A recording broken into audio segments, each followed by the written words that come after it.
এলাকায় যারা বসবাস করছেন তারা রাষ্ট্রের সার্বভৌম, এ রাষ্ট্রের মালিক। জনগণ, রাজনীতিবিদ, সরকার, রাষ্ট্র একই রেখায় চলবে। সরকার চায় আবাসিক খাতের গ্যাস চলে যাবে সিলিন্ডারে, আর আমাদের দেশে যতটুকু গ্যাস আছে এটা পাইপলাইনের মাধ্যমে তারা দিতে চায় ইন্ডাস্ট্রি। রাস্তার পানির কথা যেটা বললেন, এটাও এই এলাকার, পুরো এলাকার সমস্যা। সমাধানের উপায় বের করেছি, আগামীতে আপনাদের সহায়তায় আসলে করে দেবেন ইনশাআল্লাহ।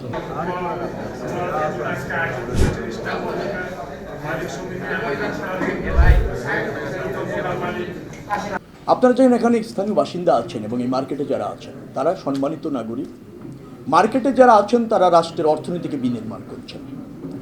এলাকায় যারা বসবাস করছেন তারা রাষ্ট্রের সার্বভৌম, এ রাষ্ট্রের মালিক। আপনারাই হচ্ছেন ক্ষমতা, কারণ রাষ্ট্রের মালিক আপনারা। আমি যেটা চাই সেটা হচ্ছে রাষ্ট্রের মালিক মানে সাধারণ জনগণ, রাজনীতিবিদ এবং ধরেন সরকার, এর মধ্যে একটা ব্রিজ তৈরি করতে চাই। কমিউনিকেশন, এই কমিউনিকেশন যত বিল্ড আপ হবে, রাজনীতি তত দায়বদ্ধ হবে, সরকার তত জবাবদিহি হবে, আপনারা জনগণ ক্ষমতাবান হবে। এটা ছাড়া সম্ভব নয়। এই জবাবদিহির জায়গাটা এবং পারস্পরিক মিথস্ক্রিয়ার জায়গাটা আমরা এস্টাবলিশ করতে চাই। এটা ছাড়া সরকার সফল হবে না, এটা ছাড়া রাজনীতির গুণগত পরিবর্তন হবে না, এটা ছাড়া আপনাদের অধিকার প্রতিষ্ঠিত হবে। যার ফলে প্রথম কাজ হচ্ছে জনগণ, রাজনীতিবিদ, সরকার, রাষ্ট্র একই রেখায় চলবে, একই সাথে বসবে, পরস্পরের কথা শুনবে, সমস্যা অনুধাবন করবে, চিহ্নিত করবে। সমাধানের জন্য জনপ্রতিনিধি যদি আপনি আমাকে নির্বাচিত করেন, আমি গিয়ে আপনার হয়ে রাষ্ট্রে বার্গেনিং করব। এই সংস্কৃতি বাংলাদেশের রাজনীতিতে প্রতিষ্ঠিত হয়নি, আমরা সেটা প্রতিষ্ঠিত করতে চাই।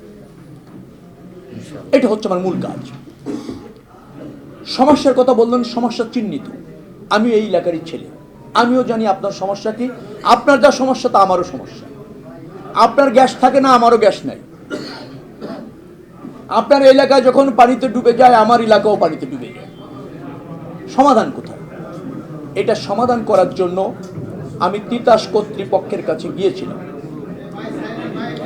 এই তিতাস কর্তৃপক্ষের কাছে আমি যাওয়ার ফলে তাদের কাছে আমি জবাব শুনেছি। সরকার চায় না পাইপলাইনের মাধ্যমে গ্যাস সরবরাহ যেটা বিদ্যমান আছে এটা অ্যাজ ইট ইজ থাকুক, এটা ফাংশন করুক, এটা সরকারই চায় না। এটা আপনার এলাকার সমস্যা না, এটা শুধু ঢাকা শহরের সমস্যা না, এটা আমাদের নীতি নির্ধারণী সমস্যা। আমি বুঝাতে পেরেছি? সরকার চায় আবাসিক খাতের গ্যাস চলে যাবে সিলিন্ডারে, আর আমাদের দেশে যতটুকু গ্যাস আছে এটা পাইপলাইনের মাধ্যমে তারা দিতে চায় ইন্ডাস্ট্রি। এটা তাদের পলিসি। যার ফলে এই গ্যাস লাইনগুলি মেরামত দরকার, সংস্কার দরকার, রিপ্লেসমেন্ট দরকার। যদি আপনাকে অবাধে গ্যাস দিতে হয়, সেখানে সরকারের বাজেটও নাই, কোনো প্রকল্পও নাই।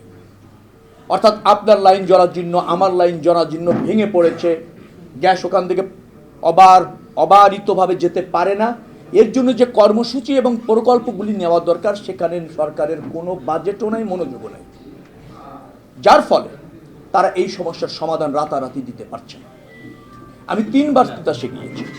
তারা আমাকে বলেছে নির্বাচিত সরকার যদি আসে, তারা যদি নীতিগত সিদ্ধান্ত নেয় যে পাইপলাইনের মাধ্যমে যেখানে গ্যাস আছে এটা তারা রাখবে, এটা থাকবে, তাহলে ওই সরকার যদি কোনো বাজেট বরাদ্দ করে মেরামতের জন্য, সংস্কারের জন্য, অথবা নতুন লাইন কানেক্টিভিটিটা অ্যাজ ইট ইজ রাখার জন্য কোনো বাজেট এবং কোনো প্রকল্প নিলে তখন কেবল এই সমস্যার সমাধান হবে।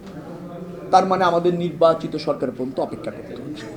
প্রশ্ন হলো, নির্বাচিত সরকার আসলেই কি করবে? নাও করতে পারে, কারণ রাষ্ট্রের পলিসি এটা।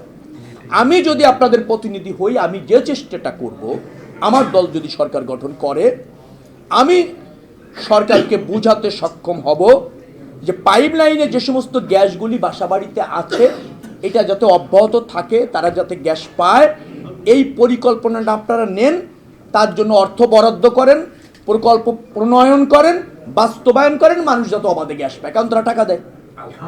আমি এটা করব, কিন্তু তার জন্য আমার সরকার দরকার। এ সরকারে এই পলিসির মধ্যে নেই। অতএব আমি তিতাসে গেলেও কোনো সমস্যার সমাধান নেই।